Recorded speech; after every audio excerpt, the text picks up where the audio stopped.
המדרשייה, הפודקאסט שישים את כל מה שאתם רוצים, צריכים וגם את מה שאתם עוד לא מבינים שאתם צריכים לדעת על עולם העסקים, הפרסום והשיווק. עם זיו חיימוביץ'. אהלן, שלום, ברוכים הבאים. אנחנו בפרק נוסף של המדרשייה. לא הייתי פה הרבה זמן במדרשייה, אני מריץ במקביל, מי שככה לא עוקב ושומע רק את המדרשייה, אז יכול לשמוע אותי, גם מנחה את קשטוק, ויש לי גם את כושר ניהול עם אליה, ויש גם את חיים בערך שזה הפודקאסט הישן שלי, אבל המדרשייה זה הפודקאסט שלי, הוא כבר באוויר שנה, קצת יותר משנה, שנה וחצי, ובו אני בעיקר מארח, אין פה סולופודים, אני מארח בעלי עסקים ואנשים מובילים בתחומם, והיום יש לי את הכבוד לארח מישהו שלפני שנה היה, ממש לפני שנה בדיוק היית פה, ממש לפני שנה בדיוק, הסתכלנו על זה, הסתכלנו, זה אני והפיצול שלי, הסתכלתי על זה שלפני שנה בדיוק, מישהו שהוא, מעבר לזה שהוא בעל עסק מטורף, אחד האנשים הכי גדולים וחכמים שאני מכיר לפחות, אבל הוא גם חבר והוא אח, והיום הוא גם שותף כבר, אנחנו כבר 10 חודשים כמעט שותפים, רועי ריבק. גדול, איזה כיף. מה העניינים? מעולה. בוקר טוב לנו, ומתי שאתם שומעים את זה, שיהיה לכם זמנים טובים. לא הייתי הרבה זמן פה, כאילו פה ספציפית הייתי הרבה, אבל במדרשייה, וכתבתי לך שאנחנו חייבים לעשות פרק שמדבר על הכאבים. זאת אומרת, אנחנו רצים עם השולחן העגול כבר 9.5 חודשים, הגדרנו את זה כשנת הרצה, ולא אוהב לקרוא לזה פיילוט, כי ידענו מראש שאנחנו יודעים שזה הצליח, אין לנו אפילו שאלה על זה. למי שלא יודע, רועי ואני פתחנו ביחד את השולחן העגול, רועי הוא, אני בפרונט, אני יושב שם עם כל הלקוחות והכל, ורועי הוא הרבה אני לא אוהב לקרוא לזה back office, אבל זה בעיקר בכל התמיכה מאחורי, גם בפיתוח וגם בעיצוב ובייצוב של זה. והיום אחרי 9.5 חודשים שאנחנו בשולחן, ואתה עם הבלק סקוואד כבר 3.5 שנים, משהו כזה, כן. החלטנו לעשות פרק נוסף. היום אני כבר לא תצטרך להציג את עצמך. מי שלא מכיר את רועי יכול לשמוע את רועי גם בפלטפורמות שלו ובלבן על שחור, שהוא פודקאסט מדהים.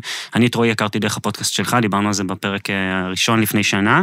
אז אם אתם לא מכירים, תגללו אחורה במדרשייה, בספוטיפיי או איפה שאתם שומעים את זה, ותוכלו קצת להכיר את רועי יותר לעומק, כי זה באמת היה ההיכרות. אז אני חוסך רגע את ההיכרות, אני ממש רוצה לצלול, וזה פרק שהחלטנו לדבר על הכאבים. תראה איך אני יושב, נוח לי עכשיו דווקא מפרקים אחרים, אני יושב בנוח, אז תזרמו איתי. בואו נדבר על הכאבים, שוב, הכאבים זה מילה גדולה, על מה שהכי מפריע לבעלי עסקים, או איפה הם הכי נופלים, ואני ממש רוצה לצלול לתוך זה, ולפרק את זה, ולקרוע את זה, בסדר?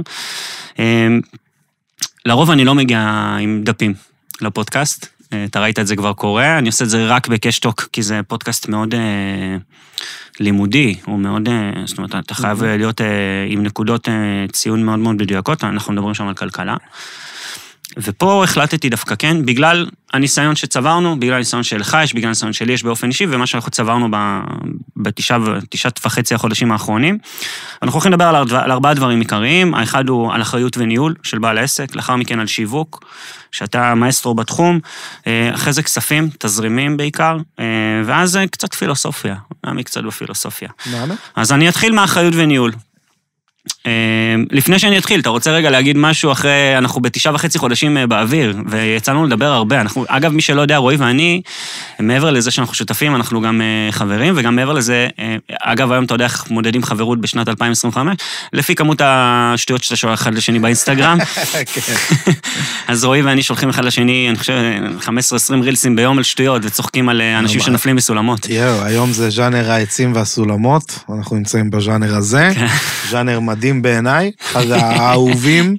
אחד האהובים. אני רוצה להגיד לך משהו, האמת היא שזו מחמאה מאוד מאוד ענקית, כי לא יוצא לי לעבוד הרבה עם שותפים או עם אנשים, אני בדרך כלל באדם מאוד מאוד סוליסט, מסיבה מאוד פשוטה אני לא רוצה להגיד שהרבה אנשים כאילו לא מצליחים להרשים אותי או לעשות את הדברים, אבל אני חושב שהשותפות בינינו, ואתה באופן אישי, אני חושב שאתה פועל המון בגישה שלי ובדרך שלי, בצורה שלעולם לא דיברנו על זה. זאת אומרת, זה לא רק הנושא של החיבור, זה הנושא של הפעולות שלך והיזמות שלך באופן עצמאי כדי לקדם דברים, או לעשות את הדברים, זה כאילו אני מסתכל על דברים שאתה עושה, ואני אומר לעצמי, כאילו, זה מה שאני הייתי עושה, כאילו שזה מדהים. עכשיו, אני לא אומר את זה בקטע של, כאילו, אני גם מרים לעצמי ואומר שעושים פעולות טובות, אני רואה את הפעולות הטובות האלה, וכאילו אני שמח שזה קורה, כי אני יכול להגיד שבהמון מקרים שהיו לי, זה לא היה, ותמיד הייתי צריך יותר להכווין, ויותר להניע, ויותר לבדוק, ואיתך אני לא מרגיש שזה קיים שם, שזה בעיניי אחד הדברים הכי מדהימים שיש, באמת. אגב, איזה כיף, ממש, אני מרגיש את זה הדדי מאוד, אני מרגיש שאנחנו, סליחה, תצנזרו את זה אחרי זה מבחינתי ברילסים, שאנחנו קצת מעוננים פה אחד לשני, אבל שנייה אני... אבל אני לא בן אדם שכאילו, אתה יודע, בא להרים יותר מדי, אני אומר כאילו, ממש מתוך הלב, דברים שאני מרגיש אותם, וזה לא קורה לי הרבה, לא בגלל להרים לך או משהו כזה, כי שצריך להרים אני מרים, ושלא צריך להרים אני לא מרים, אבל זה באמת כזה, וזה נפלא לי, באמת, ברמות. אז זה הדדי מאוד, ולכן גם הפרק הזה עכשיו נוצר, כי אנחנו מדברים המון בינינו. זה ברמה יומיומית, זה כאילו, זה לפעמים אשתי ליאורה, כאילו...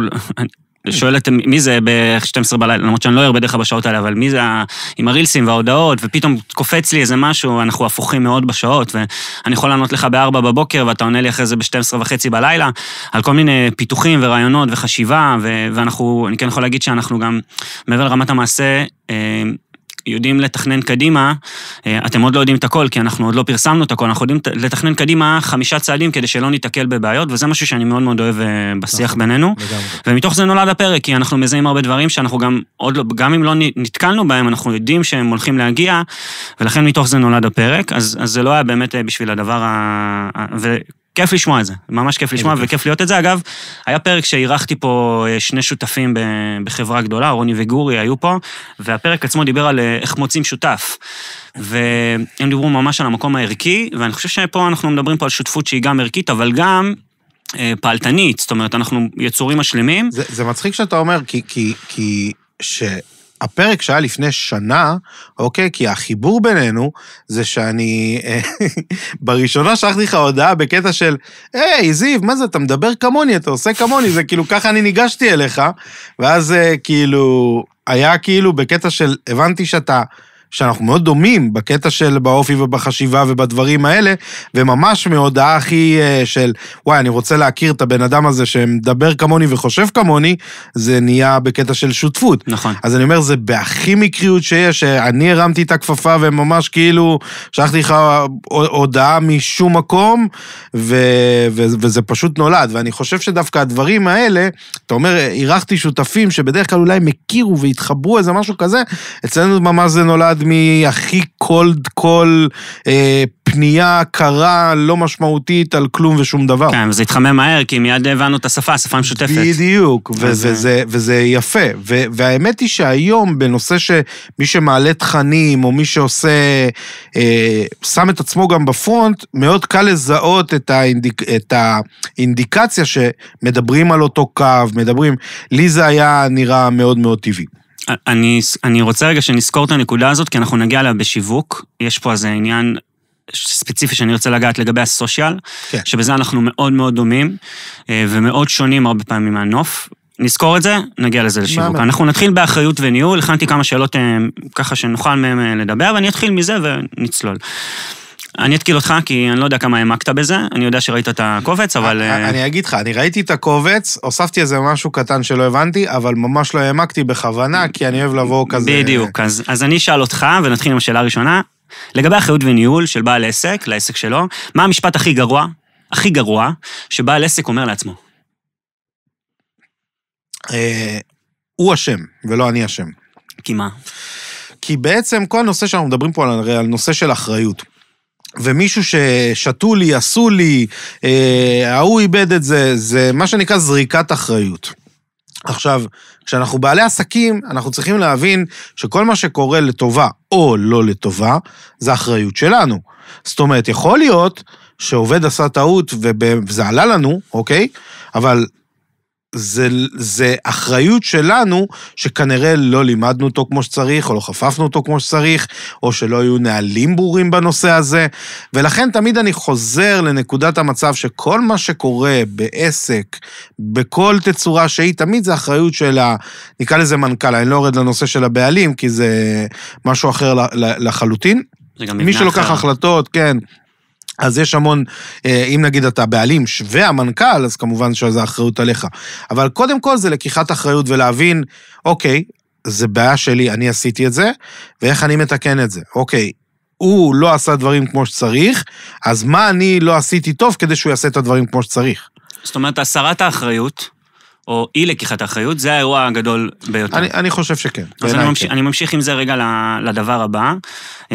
לא כתוב לי, אני זורם רגע, כי זה שיחות שיוצא לי המון המון עם הלקוחות בשולחן העגול. מה ההבדל בין פרילנס לבעל עסק? שאלה טובה, אני דווקא מדבר על זה המון, המון, המון. פרילנס, בעצם אני קורא לזה בעל עיסוק ובעל עסק, כי זה נשמע יותר טוב, זה כזה סטייל ביבי כזה, חרוז כזה שיושב טוב בראש.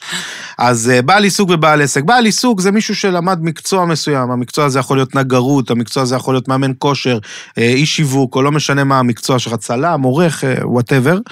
הוא בעל עיסוק, הוא למד מקצוע, והוא יודע, והוא טוב במקצוע שהוא עושה, אבל הוא שכח ללמוד מקצוע נוסף, שהוא להיות בעל עסק, וזה שונה בתכלית, ותמיד אני אומר, נגיד, בשיחות מחירה של הבלק סקואד, שיושבים מולי האנשים, כולם באים בנושא, אני רוצה להיות יותר מקצוע, אני רוצה להיות יותר טוב, ואני אומר, זה חשוב, אבל זה obvious, זאת אומרת, אם אתה בעל עיסוק, או בעל מקצוע מסוים, זה שאתה תהיה מקצועי במה שאתה עושה, זה לא איזה בונוס, זה חובתך, זה לא איזה משהו נראה לי שאני אהיה מקצועי היום. לא, אתה חייב להיות מקצועי, אין על זה עוררין. אבל אני אומר, בכללי, כשאתה, ואחד הדברים שאני אומר להם בשיחות מחירה, אני עושה אותם בזום בדרך כלל, אני אומר לו, אם יש לי שבב בראש, זרקתי לך אותו דרך המסך בזום, ואני הופך אותך להיות האיש שיווק הכי טוב בעולם, זה יעיד על זה שלך את הסוכנות הכי מצליחה, והתשובה שהוא ישר אומר לי שלא, כי בסוף, אם אתה לא יודע לנהל, ואתה לא יודע לעשות תזרים מזומנים, אז אתה איש שיווק טוב ומביא תוצאות נפלאות ללקוחות שלך והכל, אבל מה עם שירות? מה עם אחריות שהלקוחות מרגישים שהם בידיים טובות, והאסרטיביות לא הוביל אותם וכל הדברים האלה? אם זה לא קיים, אז כל המקצועיות שלך כך, זרוק לפח. כי אתה לא תוכל לשקף את זה הלאה. וגם, מה עם capacity? אז אתה יודע לנהל יחידת רווח של 30,000 שאתה מבצע את הכל בעצמך, מה הלאה? איך אתה מפזר את האחריות? איך אתה מפזר אחריות? איך אתה בודק שהאחריות הזאת מתבצעת בנהלים שלך, בדרך שלך? איך אתה מעביר את המקצועיות שלך הלאה? כל הדברים האלה הם משהו שבכל שלב מסוים, בעל עסק שרוצה לגדול, לא כולם רוצים לגדול, זה גם בסדר, בעל עסק שרוצה לגדול ולהיות חברה עם עובדים, עם מה שנקרא הכנסה גדולה וכל מה שמשתמע מכך, הוא חייב לעבור את הדרך הזאת. זאת אומרת ללמוד מקצוע נוסף שקוראים לו ניהול עסק. כן, ניהול עסק, בעלים של עסק וכל מה שמשתמע מכך. אז אני רוצה רגע להוסיף על זה, כי זה ממש תאריך חם, יצא לי לדבר על זה השבוע, גם בשיחת מחירה. אני אהיה קצת יותר גס. בעיניי פרילנס, מעבר לבעל עיסוק ובעל עסק, זה הדרגה הנמוכה ביותר שיש בכלכלה היום, אני אסביר גם למה.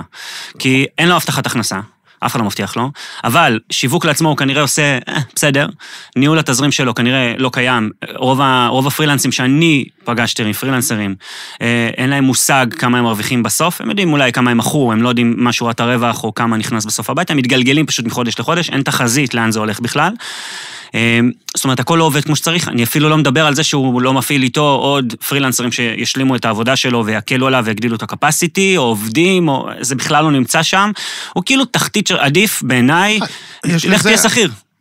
אני קורא לזה בצורה הכי פשוטה שיש, שכיר בלי תנאים. בדיוק, זה בדיוק הנקודה, זה השכיר ברמה הנמוכה ביותר, רק עם איזה כותרת שאולי הוא מספר לעצמו שהוא עצמאי. לא, הוא לא עצמאי, כי יש מישהו אחד או שתיים שדואגים לו למשכורת, הוא ברמת סיכון שעוזב אותו מישהו אחד, לקוח אחד גדול שלו, הוא מאבד חצי מההכנסה שלו, הוא לא יכול לחתום בלשכה, אין לו שום רשת ביטחון, אין לו כלום, הוא פשוט שכיר בלי תנאים. אז זה ככה... פשוטו כמשמעו. אז אנחנו אנחנו גם נחתוך את זה, אני אגיד לאורחים, תחתכו ונתרגט את הפרילנסרים במקום הזה.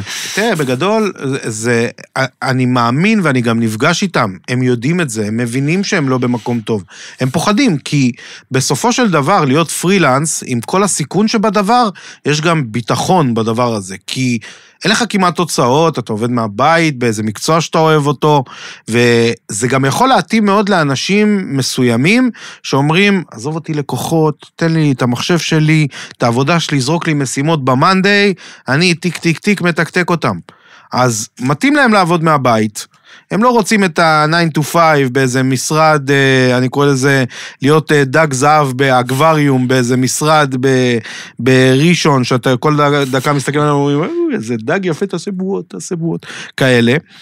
אז אני מבין אותה מצד אחד. אם אתה בן אדם כזה, יכול להיות שפרילנס זה בשבילך, אתה מבין את הסיכון שלך, אתה מבין את הסיכוי שלך, זה מוסכם עליך, על הכיפק, נהדר. אתה אומר, אבל רוב הפעמים אפילו לא מודעים לסיכון הזה. הם מודעים, לדעתי הם מודעים. הם יודעים שיש שתי לקוחות שמשלמים להם את ה-7, 8, 10 שלהם. תראה, זה שהם יודעים את זה, כי בסוף הם מקבלים את זה, אני חושב שהם לא, אתה יודע משהו, בוא נבדיל בין יודעים את זה למודעים לזה. זאת אומרת, אני לא חושב שהם מבינים את זה עד העומק. כן, אל תיקח בחשבון, לא עזבו אותו לקוחות אף פעם, כאילו הוא חווה את זה, זה לא משהו שאם נגיד אולי הוא 3 חודשים, 4 חודשים פרילנס, אז אולי לא. אבל מי ששנתיים, 3, 4 באותה נקודה, הוא רואה שהרמת הכנסה שלו לא בהכרח עולה יותר מדי, הגאפים לפעמים עוזב, לפעמים לא, הוא מודע לדבר הזה, אבל יש המון דברים שאחד, לפעמים הנוחות לא גורמת לו להתקדם קדימה, לפעמים הוא לא מאמין בעצמו מספיק, יכול להיות לזה המון סיבות. זה מעניין, אתה יודע משהו? אז אני רגע לוקח את זה לשם, קדימה, שם בצד את אלה שבחרו בזה ביודעין, והם שמה, וזה, יש לי אגב כמה לקוחות כאלה, הם באו עם הכנסה של 6,000, 8,000, רצו להגיע ל-30 נטו בשביל איכות המחיה, אמרו זיף 30, אני לא רוצה להשיג עובדים והכל, זה פשוט כאילו לנצל את מה שהם יודעים לתת, והגענו לשם אגב די מהר, זו עבודה די קלה, הרבה שיווק בעיקר, קצת ייעול של הפעולות שלך, שימור לקוחות, אפסיילים, וכיף, וזה, אגב, זה עבודה נורא, באמת אני אומר את זה כמי שמלווה, עבודה אולי הכי קלה שיש, כי אין לך צורך ללמד סקיילים. אני מסכים, גם דרך אגב, למי שהיה בדף נחיתה של בלק סקואד, זה הדבר שאני אומר, אני אומר להם, אני אפילו לא מדבר על נטו, אני מדבר על 30,000 הכנסה, בתקופת זמן שאני מוביל אנשים באזור 5 חודשים, שלוקח להם לעשות את זה למי שמה שנקרא, בא בצורה של נעשה ונשמע, לאנשים שהם עובדים שכירים, זה נשמע להם כאילו, אתה יודע, מפוצץ, אבל הם לא מבינים שיש מישהו, שיש לו ידע, שעושה איזה 5-6 אלף שקל בחודש. לקחת אותו לשלב הזה, זה לא איזה ביג דיל. יש כאלה שזה החלום שלהם, ויש כאלה שמגיעים לשם ואומרים כאילו, אוקיי, what next, כאילו. ושם זה מתחיל להיות יותר קשה. אז בוא נדבר על הנקודה הזו. ברגע הזה, שבעל עסק מגיע, אתה יודע, בוא ניקח את זה מההתחלה. הגיע בעל עסק, הוא עוד היה פרילנס, הוא בעל עיסוק, והוא הבין שהוא נכנס עכשיו לתהליך, שאנחנו לוקחים אותו מבעל עיסוק, הופכים אותו לבעל עסק, עם כל המשתמע מכך.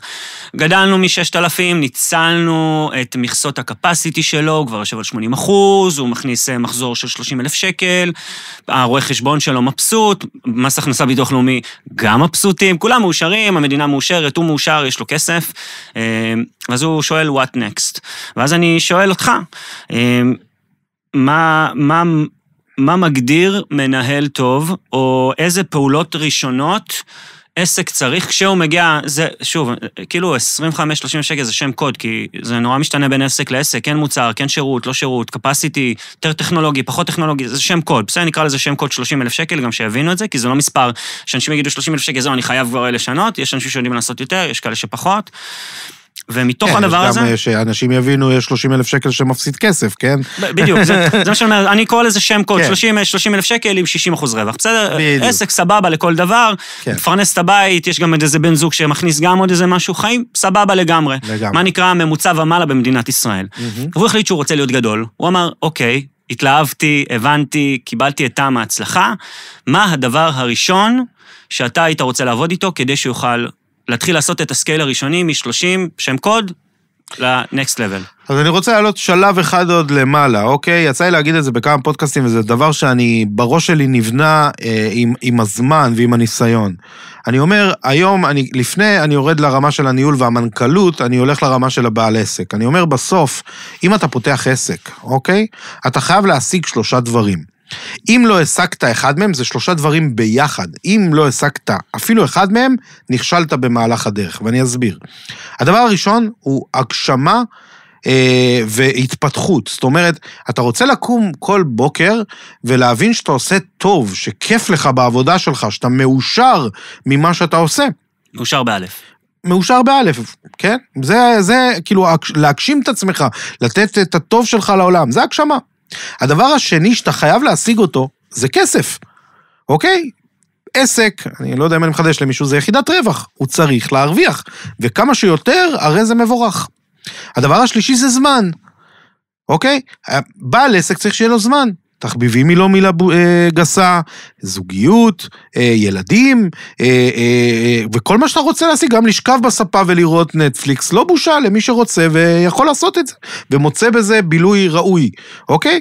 אז אני לא בא ואומר, יש כל מיני סרטוני מוטיבות, מי שרואה נטפליקס מבזבז את הזמן שלו, תעשו מה שעושה לכם טוב, אבל אתם צריכים שיהיה לכם זמן גם לעשות משהו שעושה לכם טוב. אתם נהנים מסרטים, סלמתק. זאת אומרת שזה לא יפגע בפיתוח העסקי ובהתנהלות של העסק. עכשיו, אם אתה בעל עסק, ולא הגשמת את 3 דברים האלה, אתה צריך להתכנס עם עצמך ולהגיד מה אני לא עושה בסדר.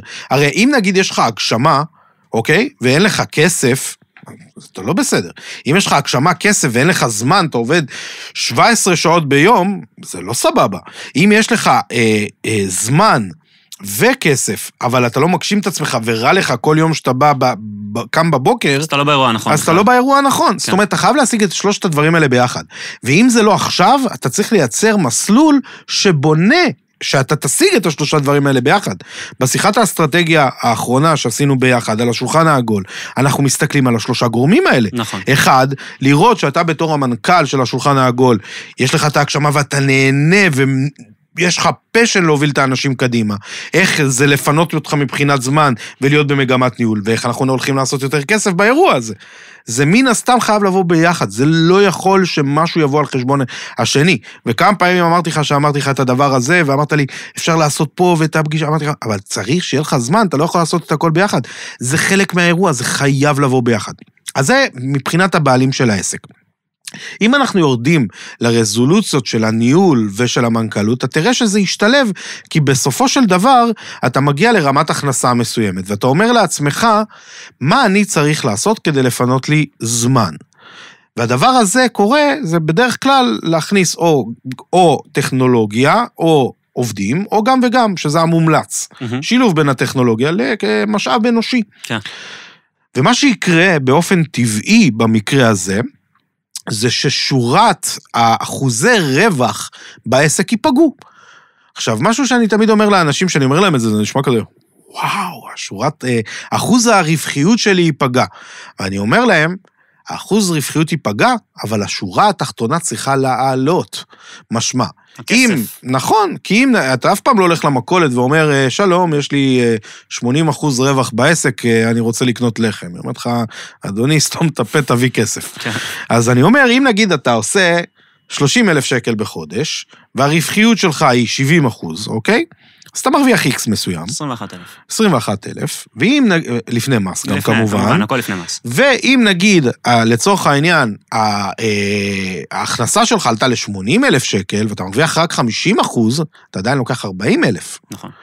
ואז בעצם אתה מרוויח יותר כסף, ואתה מוציא אחריות, מפנה לך את הזמן, זה הדרך לעשות את זה. עכשיו, הרוב האנשים שאני נתקל בהם, וגם אתה נתקל בהם בשולחן העגול, הם מגיעים ממקום של פחד של, כאילו הם רואים את הכסף, ברגע שזה ה-20-30 אלף שקל הראשונים, אתה אשכרה לוקח את הכסף מהבית, ומשלם למישהו אחר. נכון. וזה הפחד של האנשים, כי הם מרגישים שהם משלמים את הכסף הזה. עכשיו, הדרך שאני מסביר אותה, ואני אומר לאנשים, זה הכסף של הבית, בוא נעשה את זה בדרך בטוחה, זה הכסף של הבית, אל תיגע בו. 30,000 שקל יחידת רווח, אתה כרגע תייצר אותו בעצמך, אבל 100 שקל הנוסף 130,000 שקל, אל תרוויח שקל, תרוויח חצי שקל. אז אתה שומר על הבית, לוקח את כל מה שאתה צריך לבית, ואתה מתחיל לגזור את עצמך מהשקלים הנוספים. ואז פתאום שהם מתחילים עם האירוע הזה, אוקיי? כל אחד ברמתו, יש אנשים שאני אומר להם לעשות את זה ב10,000 שקל. אם זה מישהו בין 22, 23, גר עם ההורים הכל, קח 10,000 שקל משכורת, מה אתה צריך יותר מזה? יש לך קורת גג, יש לך הכל. זה 8,000 שקל יותר ממה שצריך. זה 8,000 שקל בהחלט יותר ממה שאתה צריך, כאילו, לא יודע, תעשה שולחנות בשלוותה, או מה שאתה עושה, לא מעניין אותי. קח 20,000 שקל, אתה יכול לסכן יותר. אז אני אומר, זה שלב שצריך לעשות אותו, זה השלב הכי קשה מנטלית, כי יש כאלה שממש רואים את זה, כאילו הם מוציאים כסף מהבית, זה בא על חשבון הרכב המפואר שאני רואה, או דברים כאלה, שאני רוצה את אותו הרכב, הדבר הזה. בלינג. בדיוק, ואז אתה בעצם באמת תתחיל לגדול. עכשיו, מה שיקרה, זה שברגע מסוים אתה תגיד לעצמך, אוקיי, פינתי זמן, אני גדלתי והכל, אני רוצה לעבור רק לכיסא המנהל. הרי בסוף, אנשים לא מבינים, הרי אחד הדברים שתחום המשאבי אנוש עוסק בהם, זה לייצר לכל עובד בחברה, פיתוח תעסוקתי ועתיד תעסוקתי בחברה שלך.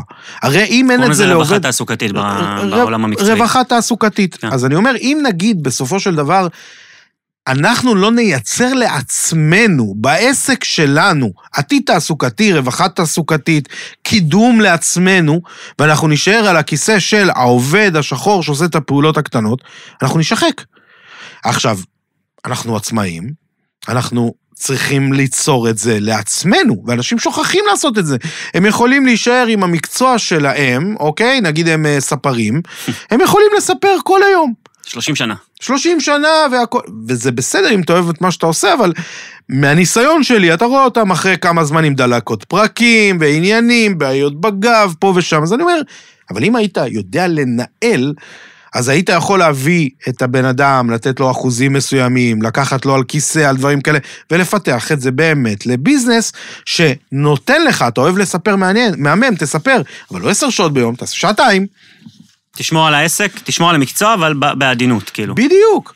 זאת אומרת, האנשים שואלים אותי, כאילו, היום, כמה קמפיינים כבר רוצה לי לעשות, כאילו, בחייאת, פה ושם, אבל לא, זה לא המקצוע, כאילו, זה לא מה שאני עושה היום. אני עושה את זה כדי לשמור על קשירות, אני בודק את הדברים כדי להישאר בעניינים, אבל אני לא קמפיינר, אני לא יושב כל היום ובונה קמפיינים, אני לא עושה כל היום קריאייטיב, אני לא כל היום מפצח, אני יותר מנהל את האנשים שעושים את זה. אז אתה יודע שזה משהו שאני חושב, אני לא חושב, אני אומר אותו בכל רגע, כשבעל עסק פותח עסק, בדרך כלל יש מלא רומנטיקה סביב האירוע הזה. הוא מצא איזה מקצוע שהוא מאוד מאוד אוהב, והוא אומר, עכשיו אני אביא את הטוב שלי לעולם, נדבר שנייה על המקצוע היסודי שלי, כולם יראו איך אני כותב טוב, עזוב שה-GPT דרס את יכולות הכתיבה, למרות ששם, שוב, יש upgrade, נדבר עוד שנייה גם על AI, אבל אני כותב טוב, אני רוצה שכולם יראו איך אני כותב טוב, אני הולך למכור את עצמי, וזה מלא רומנטיקה. עזוב שבדרך כלל ב3 חודשים הראשונים, אם הוא לא מקבל את ההכוונה המדויקת, והוא חושב שהוא כתב פוסט יפה בפייסבוק, ו400 לייקים מדודה סימה, ואמא נורית, וכולם פרגנו לו, לקוחות זה לא הביא, כי לייקים זה לא מביא לקוחות, דבר גם על זה עוד רגע. אבל אז מתחיל אירוע מאוד מאוד מעניין, שהוא פתאום מגלה שהוא צריך להיפגש עם הרואה חשבון שלו, והוא צריך לדבר איתו שפה משותפת שאין לו מושג מה זה אומר. פתאום הוא אומר לו, הרואה חשבון שלו, רגע לפני שאתה הולך לבנק, לבקש הלוואה לא יודע, זה מהלך שיווקי שאתה צריך, אני צריך לשלוח לך דוח אסנה, הוא שמע אסנה, אין לו מושג מה זה הדוח הזה, ורווח והפסד, הוא לא יודע אפילו איך לקרוא את זה, הוא לא יודע לבדוק אם אין שם טעויות, או אין שם טעויות, אין לו שמץ של מושג, ופתאום הוא מגלה ש20-30% מהזמן שלו הוא ברומנטיקה, הוא כותב. ו70% מהזמן שלו הוא מתעסק בכל המקצוע השני הזה של ניהול העסק. נכון.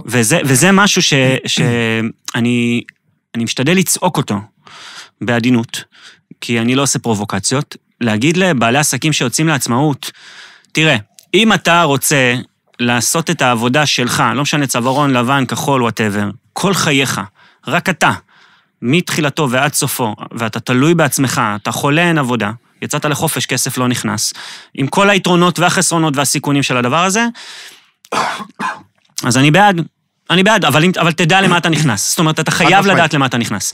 אם אתה חושב שאתה הולך לפתוח פה את סוכנות הפרסום, בסדר?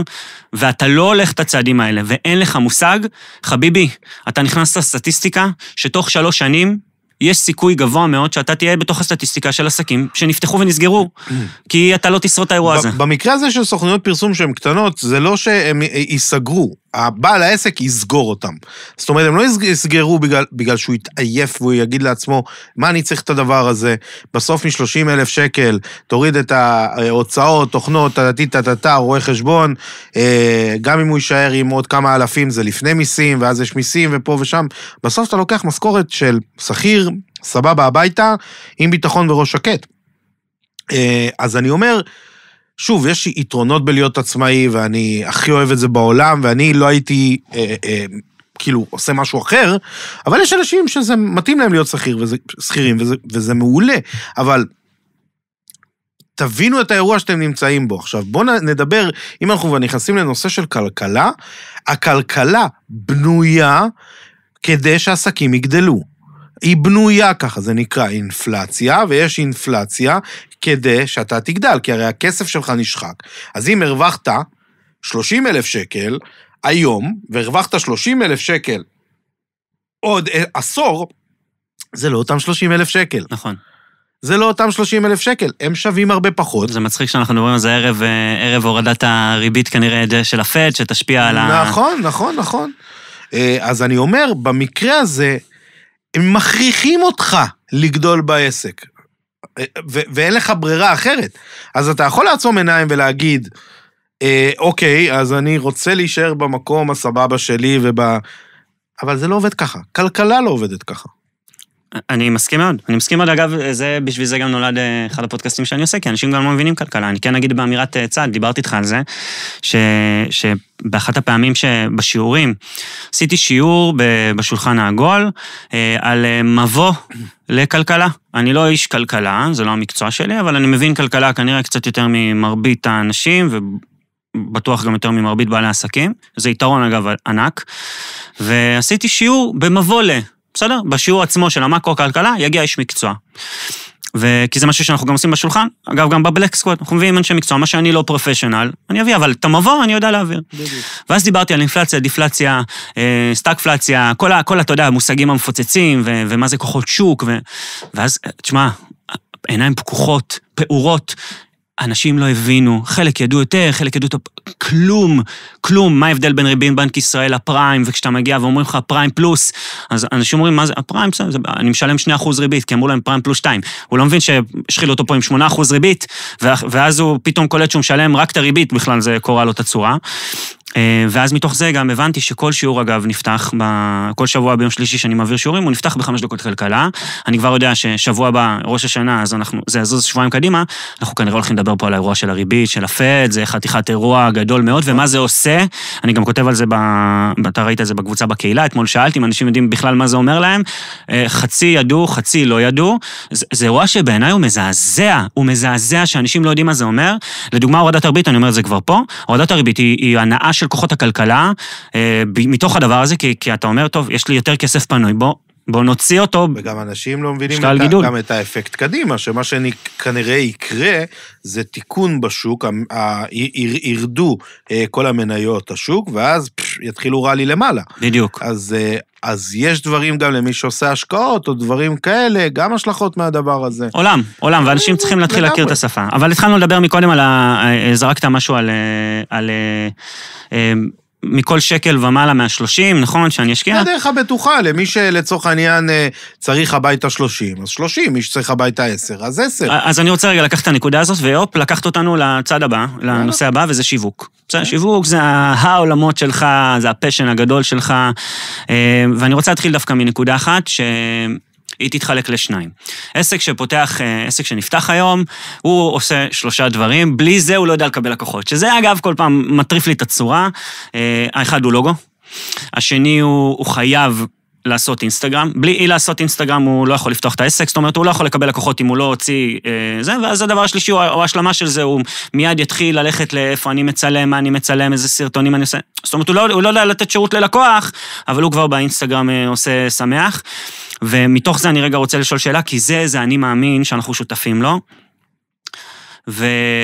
ולאחרונה יש קצת יותר שיח, אני לא יודע אם זה כי, אתה יודע, כשאני בהיריון, כולם בהיריון, וכשיש לי מזדה, אז לכולם יש מזדה, אני לא יודע אם זה בגלל זה, יש אולי טיפה יותר שיח על זה, שלייקים זה לא כסף. ויש לצערי, ככל שגם אנחנו מתקדמים עם הזמן, פעם יכולתי להאשים את הדור, זה לא הדור, זה מצב כזה, שאנשים רודפים אחרי החשיפה, אנשים רודפים אחרי המספרים האלה של הוויוז, של הלייקים, של הדבר הזה, סרטונים מתפוצצים, אני קורא סרטוני חתולים, סרטון חתולים זה 150,000 צפיות תמיד, כאילו זה קל, 150,000 צפיות, סרטון תינוקות, סולמות נופלים, זה סרטונים עם המון צפיות, בין זה לבין להכניס כסף לעסק, אין שום קשר, אין שום קשר. אני יכול להגיד שאני רואה את זה עצמי. מי שבפייסבוק האישי שלי, אפשר להגיד שהוא מחולק לשתיים. אני מפרסם שם את כל הפוסטים המקצועיים והסרטונים, והחצי השני זה טמטמת לחלוטין, של כל מיני הומור, וחלקו שחור, וחלקו קצת שחור מאוד, מי שיכנס לרועי לראש, זה הומור קיצוני מאוד, אני חולה על זה. וזה עוד המסונן. אני חולה על זה. אז אני אומר, אז אני ממש רואה את ההבדלים כמובן, אני יכול להעלות פוסטים, יש לי פוסטים כאילו אורגניים, שמגיעים בפייסבוק ל-300 ו-400 אלף חשיפות, וצפונה מכך, צרצרים מבחינת הכסף שאני מקבל, פתאום חושבים שמקבלים איזה לידים, ממש כלום, סטטי, אני יכול להעלות איזה פוסט רציני גדול, שיהיה לו 300 חשיפות, עם 2 לידים וסגירה. אז אני אומר, בסוף, להיות מבדר ולהעלות פוסט טוב, וזה שיש את התמונה שלנו בצד, והשם שלנו שאלינו, זה לא, זה איך השפעת על הבן אדם, לא אם הוא אהב את זה או לא אהב את זה, כי אם נגיד העלית פוסט על חתולים, סולמות או whatever what, שהוא עושים לייק או תגובה, זה לא לך, זה לפוסט, להומור, לדברים ולדברים האלה, אבל שהצלחת להשפיע על מישהו בצורה כזאת, אז הוא באמת עושה לך לאג'נדה שלך ולכל הדברים האלה שאתה אומר. עכשיו, אני חושב שיש חשיבות לחתולים ולכל הדברים האלה, למה? SOS. כי בסוף אנחנו אנשים, ואנשים מתחברים לאנשים. עכשיו, אני בטוח שיש הרבה אנשים שאוהבים אותי, כי אולי הם אוהבים את ההומור שלי, אולי הם אוהבים את הסוג בן אדם שאני, את הכנות שלי, את השפה שלי, את הדברים האלה, וזה בסדר. אבל זה לא יכול להיות אותם הדברים שעושים רק את זה. צריך גם וגם וגם וגם. זה יכול להיות פוסטים שהם מלמדים, עם ערך, כל מיני עדכונים למיניהם שקוראים ו-RTMים, זה יכול להיות דברים שהם הומוריסטים ומראים את מי אנחנו, זה יכול להיות תמונה של הילדים ושל המשפחה, שיותר מקרב, כל הדברים האלה כמקשה, יוצרים את מי שאנחנו, ולמה האנשים בסוף יתחברו אלינו.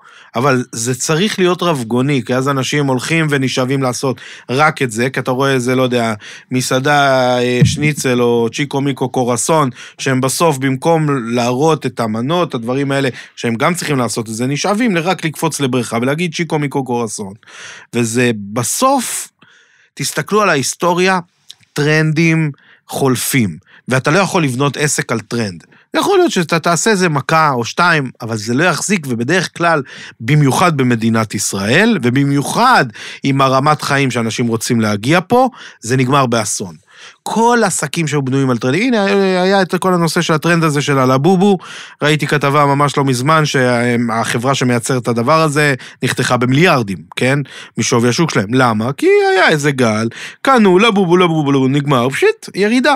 אז אם אתה לא יודע להמציא את עצמך כל פעם מחדש, וזה גם, דרך אגב, מאוד מאוד קשה, לבוא ולהיות, ולנסות להביא את הטרנד הבא, ואת הטרנד הבא, בסוף, או שיגמר לך האוויר, או שיהיה לך איזה כמה טרנדים שלא קלט הבול, ואתה תלך לעזאזל מה שנקרא. על הטרנדים, כאילו. אז אני רוצה רגע לשאול אותך, ואני עושה קטע מומחה. מה הם 3 הטעויות המרכזיות שעסקים עושים בשיווק? שאלה טובה, כי בסוף זה לא מסתכם רק ב3, זה פעולות. קודם כל, הדבר הראשון זה עקביות. זה לא משנה אם אתה מעלה חתולים או הכל, קודם כל התחלת תהיה עקבי, אוקיי? זה הדבר הראשון. דבר שני, זה נקרא לזה לא להסתכל קדימה. תמיד שאני נגיד אצלי בבלק סקואד, אני אומר להם ככה, יש לי מגוון פעולות שיווק שאתם הולכים לעשות, והם חייבים להתחלק ל3 קטגוריות, זמן קצר, זמן בינוני, זמן ארוך. אין דבר כזה אצלי, שמישהו נכנס לתוכנית בלק סקואד, והוא לא מתחיל לבצע פעולות היום, שישפיעו בעתיד. משמע, אני מדבר פה על בניית מותג. היום אתה מתחיל לעשות את זה, איך שנכנסת. דווח בינוני, SEO, מאמרים לאתר. אתה לא תקבל מזה לידים, לא עוד חודש, לא עוד חודשיים, לא עוד 3 ולא עוד חצי שנה. אבל עוד 7-8 חודשים אתה תנשק אותי על זה, שיהיה לך 4, 5, 10 לידים שיכנסו בחודש, רק בגלל מאמרים שיצרת באתר. ודווח קצר, יש לך Outreach, ממומן, יש דברים כאלה. אני אומר, אם לא עובדים על 3 דברים האלה, ואין תוכנית סדורה כדי להזיג זמן קצר, זמן בינוני, זמן ארוך, אני מאוד אכעס על הבן אדם שעושה את זה. יש איזה חלוקה מבחינת אחוזים לאיך אתה ממליץ לאנשים לעשות את זה? באופן כללי, לא נדבר על איזה קמפיין ממוקד למחירה לוובינר או לכנס. אני מדבר על באופן כללי, בעל עסק עכשיו רוצה למכור את השירות שלו, חלוקה. אני יודע למה אני אומר את זה, כי יש הרבה שיח על החלוקה של נניח 80 מיתוג, 20 מחירה או כאלה. לא, אני לא חושב שיש חלוקה, כי זה תלוי, זה אינדיבידואלי, כי תלוי איזה מותג אתה ומה החוזק שלך לעומת השוק, אוקיי? כי יכול להיות שאתה מבחינת הדברים עושה פעולות ומכירים אותך כבר בנישה שלך, ויכול להיות שאתה צריך לחזק קצת ולקצור הרבה, כאילו, זה מאוד מאוד... ולעסק בתחילת הדרך שלא מכירים אותו, דני ספר, לא יודעים איזה דני ספר. הוא צריך אחד לייצר לעצמו תזרים ולהתקדם במחירות שלו, מן הסתם, והוא צריך לבנות גם על העתיד של העסק שלו. זאת אומרת שהחלוקה פה יכול להיות שזה יהיה בהתחלה, נקרא לזה 60% למיידי ו40% קדימה. ואז זה מתהפך. ואז זה יכול להיות להתהפך, יכול להיות שזה יתאזן. צריך לראות את המצב ולראות, כי בסוף עסק שלא מסתכל קדימה זה עסק שאין לו זכות קיום. הוא פשוט, אני רואה את האנשים האלה שבאים לסוכנות שלי, זה אנשים שהם פשוט רצים אחרי הזנב של עצמם, וראיתי, היה איזה עסק בבאר שבע, שקיבלתי אותו לפני, לדעתי, 8-9 שנים, עסק קוסמטיקה, שהיה אפילו חלוץ, אני זוכר, בדרכו של 10 שיער בלייזר, הביא את המכונות הראשונות, היה קיים לפני זה, עוד לפני 8 שנים שהוא סגר את הדלתות, איזה עוד כמה... זמן מכובד לפני זה. בערך לפני 15 שנה, פלוס מינוס. אני מדבר, הוא נסגר לפני 8 שנים, אני מדבר על השיא לפני 15-17 שנים, ואני מדבר עוד על היסטוריה של עסק צומח, ושהוא הגיע אליי לפני, באזור העשור או משהו כזה, אני הסתכלתי ואמרתי, אני לא יודע איך העסק הזה חי, הוא משקיע באזור ה-60,000 שקל בחודש פרסום, רק על לידים.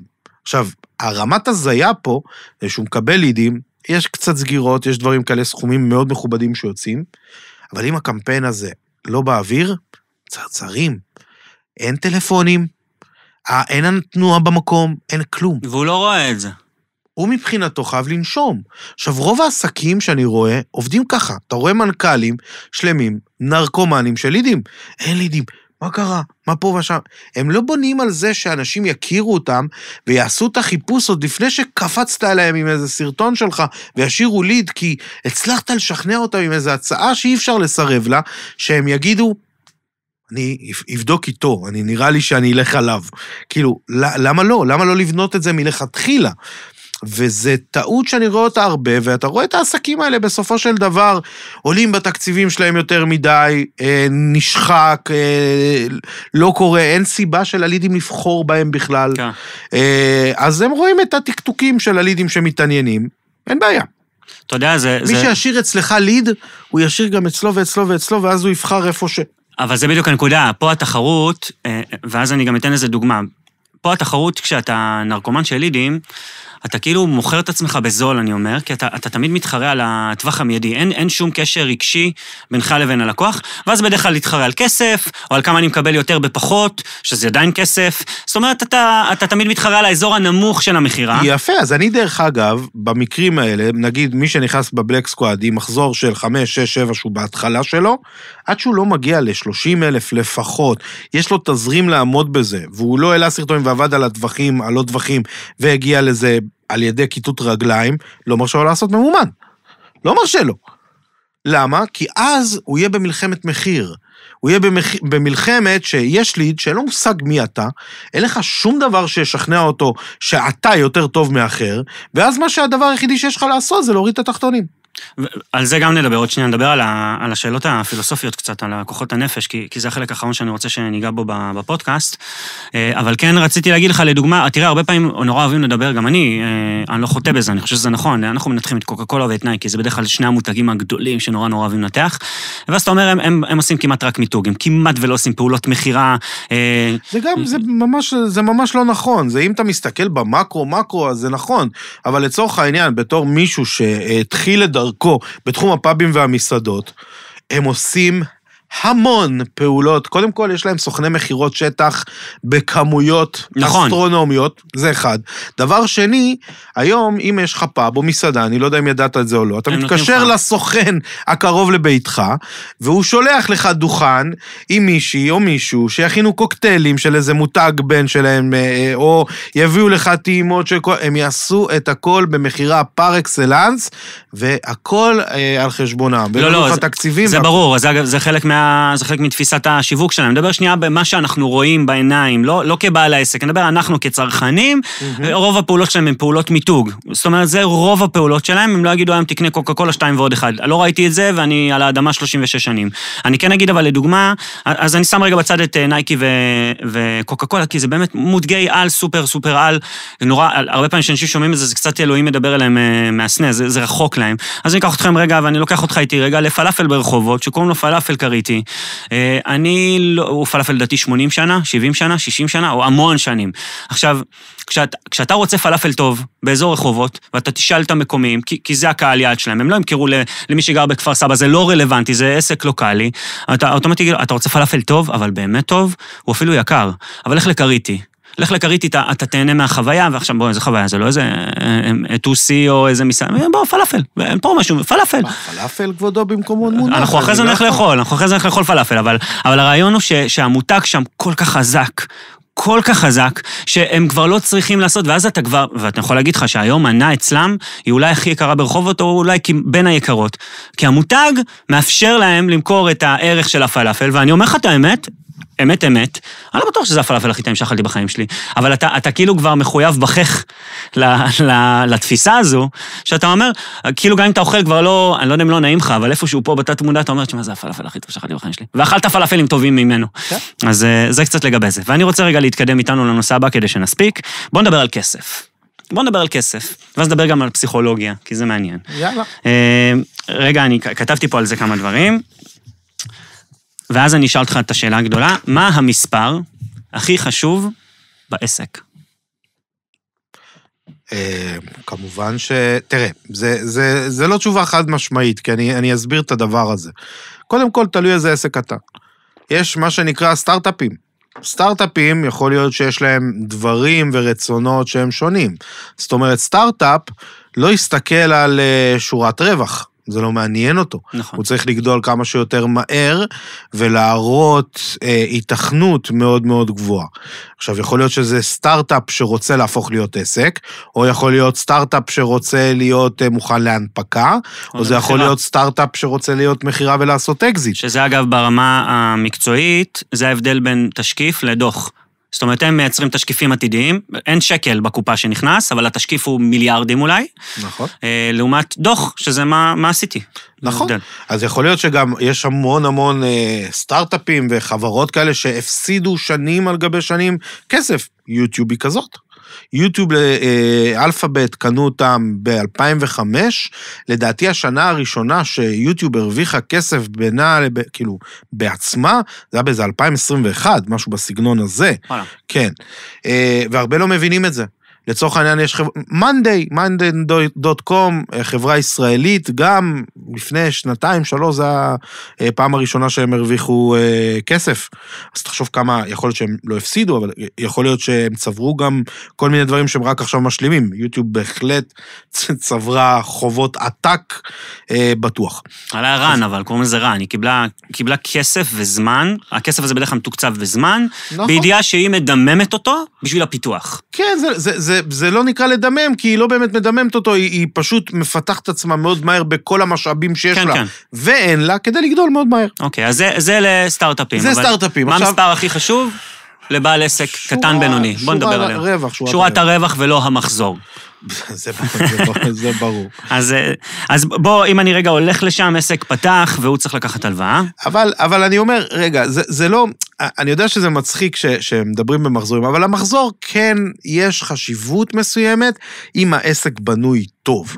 עכשיו אני אסביר, אני אתן דוגמה ממש מפגרת, ואני כאילו, אני אתן דוגמה שהיא יותר מחוברת לקרקע.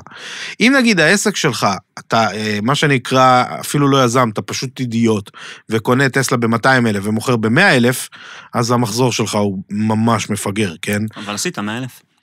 אתה יכול לעשות גם 8 מיליון מחר בבוקר, אין עם זה בעיה. תמכור מייבכים. בדיוק. עכשיו, איפה זה יכול להיות סבבה? זה יכול להיות סבבה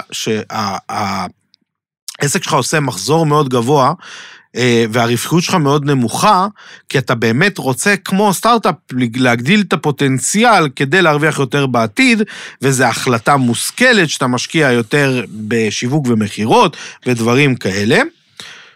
אחלה, יכול להיות שזה סבבה, אבל אתה צריך להסתכל בסוף מה המטרות שלך מאותו עסק. עכשיו, יכול להיות שמחזור גדול, אומר אחד שיש קהל גדול, שיש פוטנציאל שאתה בונה את המותג שלך, הכל יכול להיות אחלה. עכשיו, אני אתן דוגמה עקיפה שהיא מחוברת למציאות.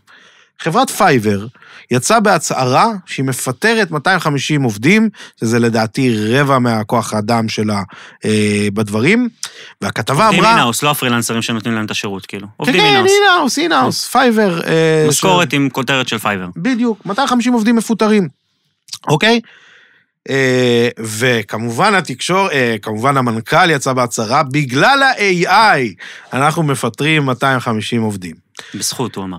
בזכות ה-AI, בגלל ה-AI, לא משנה מה, ואני שלחו את הכתבה הזאת בקבוצה של הבלק סקואד, ואני מחויב לתשובות, הלכתי לעשות את הבדיקה שלי. קודם כל, הפייבר היא מניה, שמתחילת דרכה, אם היית שם כסף ביום ההנפקה, להיום היית מפסיד כסף, אוקיי?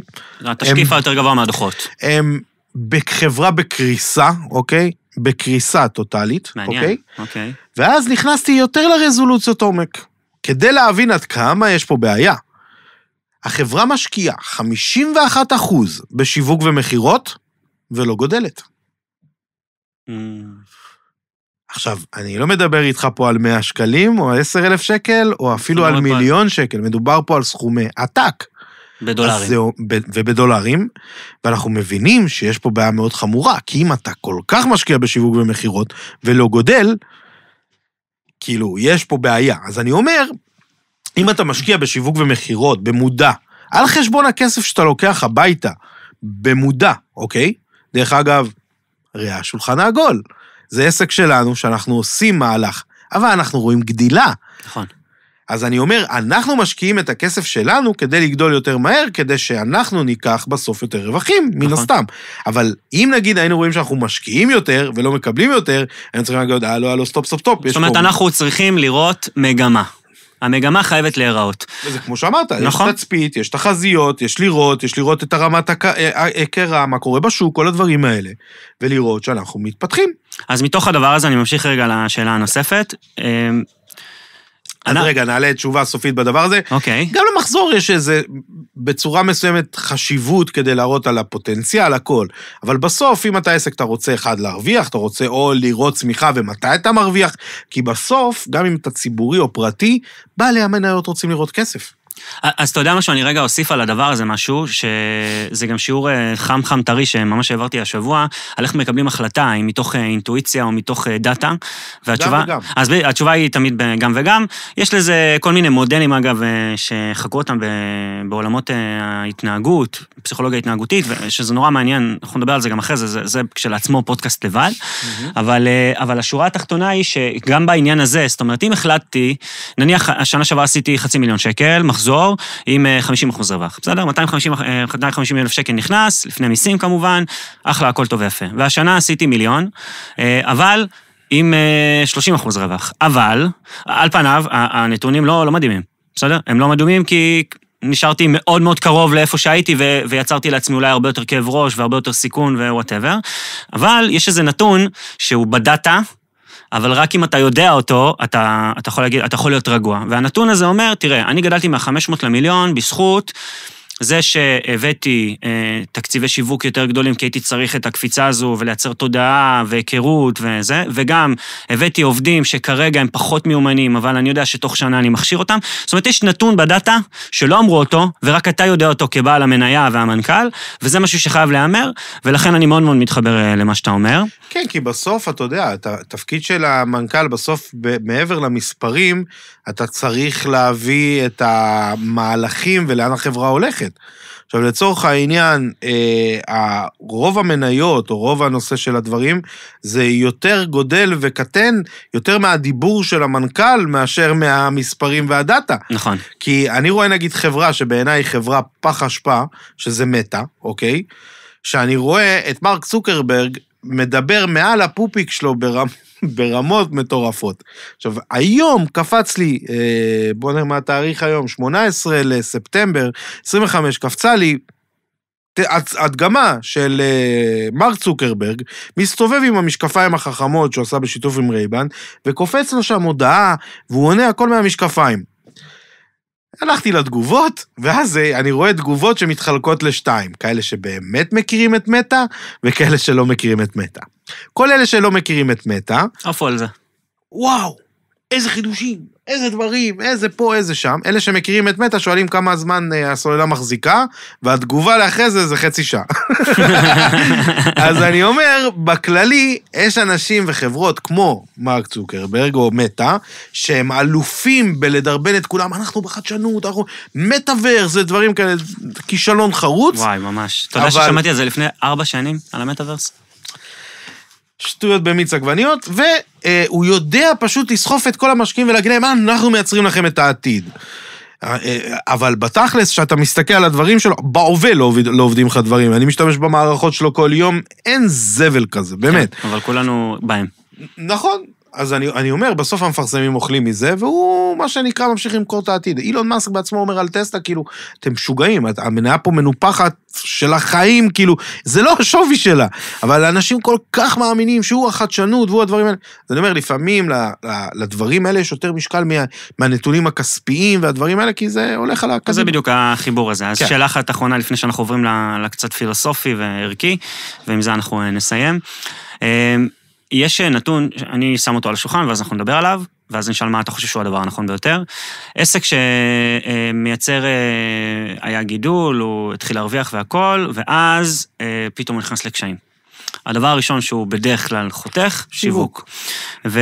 ואז, שזה פשוט כאילו, זה מנוגד לכל היגיון. אני לא יודע אפילו, אתה יודע משהו כן אגיד את זה, זה כאילו אקסיומה בינינו, ואני אגיד את זה למאזינים. מה שקרה זה העסק שלכם התחיל לא להרוויח כמו שציפיתם, או להפסיד, או להיות פחות רווחי נקרא לזה, ואז מה שעשיתם, סגרתם את המקום היחיד שיכול להפוך אותו לרווחי. אני לא יודע להסביר כמה זה מטופש, בסדר? זה באמת באמת דבילי. אני יכול להבין מאיפה זה מגיע, זה מגיע מהבטן, כי הרבה פעמים בשיווק, אתה יודע, פתאום היה לך איזה חודשיים שהלידים ירדו, והשקעת במיתוג, עכשיו, ומיתוג, ובאיך העולם תופס אותך, עכשיו, מה החיסרון שאתה משקיע במיתוג? העולם לא, הוא רק אולי מגיב לך לייקים קצת יותר עוקבי, הוא לא מוחא כפיים בחשבון בנק, לוקח לזה זמן, זה מה שנקרא מסע הלקוח, אני עובד עם הלקוח הרבה זמן עד שהוא הופך להיות באמת הלקוח המשלם, אז הם סוגרים את זה, אנחנו רואים את זה אגב גם בחברות גדולות, לי יצא לפגוש את זה כסוכנות פרסום, ואז אני שואל אותך, אנחנו הבנו ששיווק, אל תורידו, אבל עסק מחר, קצת רווחי פחות, קצת הפסדי, מה הוא צריך לעשות, איזה פעולות הוא צריך להימנע או לצמצם? קודם כל, זה תלוי, יכול להיות שהוא לא צריך לצמצם כלום, והוא צריך לספוג, כאילו, היום צריך להבין למה עסק מגיע למצב כזה, אוקיי? אני לא קודם כל אומר שעסק תמיד צריך להיות בשלבי צמיחה, יש לנו כל כך הרבה דברים שקורים בעולם במדינת ישראל, ומלחמות ואיראן וקורונות ועניינים.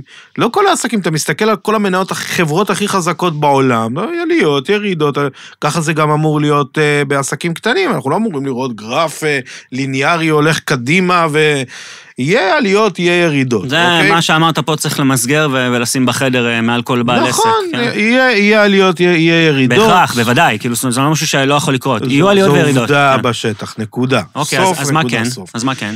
איפה הוא צריך להתחיל להסתכל? עזוב מה הוא יעשה, מה הוא צריך להסתכל? זה לא בקטע של להסתכל, עסק חכם, קודם כל יש לו מה שנקרא קרן ביטחון בשביל העסק של 3 חודשים, שגם אם הוא 0 הכנסות, זה כסף שמחכה לו, במיוחד בשביל הדבר הזה. כרית ביטחון, שומן. כרית ביטחון, שומן בעסק שהוא צבר, אבל האנשים פה חיים, אני אתן לך דוגמה. שירלי ליד, לבלק סקוואד. שירלי ליד. שמעתי שירלי ליד, שם של מישהי. שירלי ליד זה שם יפה. שירלי ליד שם יפה, כן. נשמע כמו מישהי שיודעת לעשות שיווק. אז אני אומר, שירלי ליד לבלק סקוואד, אני מדבר עם הבן אדם, עבד בחברה לייעוץ עסקי, על פניו יש קצת ניסיון, שיווק, עניינים פה ושם. והוא אומר לי, תקשיב, אני ואשתי לעתיד, מתכננים חתונה, רוצים לקנות איזה נכס, איזה דברים כאלה, יש לי תקציב X כדי להשקיע. אמרתי לו, אוקיי, אבל אני לוקח Y. אז הוא אומר לו, התקציב שלנו הוא עד X.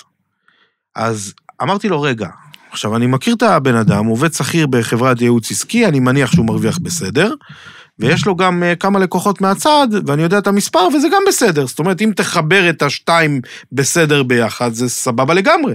אני אומר לו, אבל יש לך כסף, ואתה מבין את הערך, אז איפה הבעיה? הוא אומר לי, כרגע, את כל מה שאני לוקח מהעסק, אני משקיע בפרטי שלי, כדי להתכונן לחתונה ולרכישת דירה. אותו הבן אדם קיבל ממני סיכום, אוקיי? מה תחזית יומרנית ומאוד מאוד פסימית? מבוזרת, לא פסימית.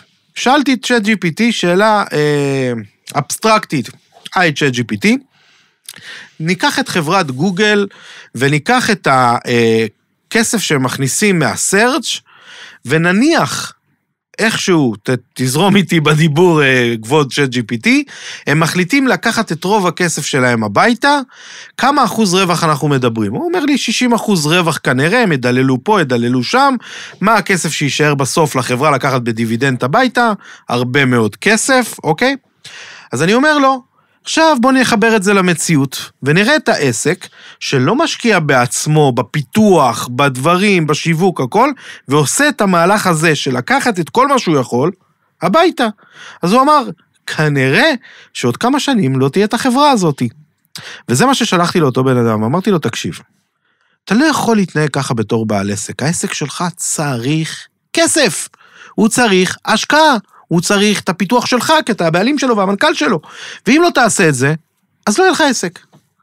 כי ההכנסה שיש לך היום, היא תרד. ואז לא יהיה משהו שיתניע מחדש, ולא יהיה עסק. אז זה בדיוק מה שאני אומר, במקרים כאלה צריך כרית אוויר, צריך ביטחון, צריך את הדברים האלה. אין דבר כזה לא לעשות בעסק. עכשיו, אם יש לך שומן או הוצאות דביליות שאתה יכול, מה שנקרא, תקורות שלא מוכיחות את עצמם, כמו משאבי אנוש שהם גדולים ממה שצריך, כי קטנת בקפסיטי הכל. תעשה את הצמצומים שאפשר לצמצם. זאת אומרת, בסוף מה שאתה אומר... אם צריך, יכול להיות שזה שוב, איזה כוח עליון, מלחמה באיראן, בסדר. אז כן, אבל אם נגיד אתה רואה שזה איזה מצב שוק, לצורך העניין, נגיד, יוצא ללוות עסק בענף המתכת. ענף המתכת עכשיו בקורונה, לצורך העניין, מי שלא החזיק פלאים, או, סליחה, מלחמה עם אוקראינה ורוסיה, כל המחירי מתכות עלו, מי שאין לו סחורה, פתאום להביא, הכל מתעכב, הכל... יש פה דברים שצריך לקחת, שיכול להיות שמשפיעים על ענף שלם, שמה שנקרא כוחות עליונים. כוחות שוק, כוחות עליונים.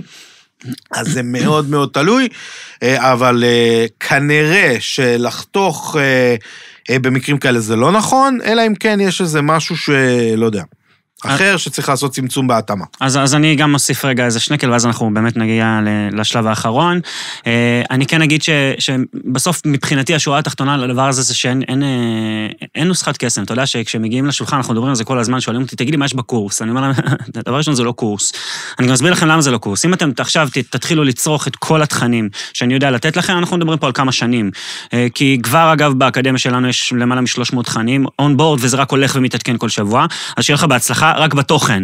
אבל הרעיון הוא שאתה לא צריך הכל באותו סדר שהחבר שלך צריך, ואתה צריך משהו שנבנה לך אותו פה. זאת אומרת, אנחנו מתעסקים בחייתות, אני לא קסטרו, אני מחייט לך את החליפה שלך, אתה תקבל איזה חבילת בסיס, וגם פה כשעסק מגיע לקרייסס, או שעסק רוצה לגדול, עסק אחד יגדל בדרך אחת, עסק שני בהכרח יגדל בדרך אחרת, וסט הפעולות יהיה כנראה בקצב שונה, במקום שונה, הם אולי יהיו דומים, אתה יודע, בבסיס של זה, כי שיווק הוא שיווק, מחירה היא מחירה, אבל גם איש מחירות מסגנון אחד, ימכור שונה אחרת מאיש מחירות מסגנון אחר, ושתיים ימכרו אולי מדהים. אנחנו נכנסים רגע לישורת האחרונה, קצת שאלות של אני שואל, אתה עונה מהר, זאת אומרת, תנסה אינטואיציה. תנסה אינטואיציה. כמה שאלות קצרות, ומשם אנחנו באמת זה. אז הצלחה, זה מזל או עבודה. גם וגם. מה יותר קשה, להרוויח כסף או לשמור עליו? לשמור עליו. אם היית נכנס להם שוב כעצמאי, מחדש, מה היית עושה אחרת? לוקח ליווי. מה ההבדל הכי גדול בין עצמאי לשכיר? המחשבה של הכסף שאני יכול לעבוד איתו, לבין זה שאני יכול לייצר אותו כמה שאני רוצה. רועי, כיף שבאת, תודה. באהבה גדולה. שיהיה לנו לעוד שנים רבות. אמן ואמן. אנחנו היינו אנחנו. להתראות.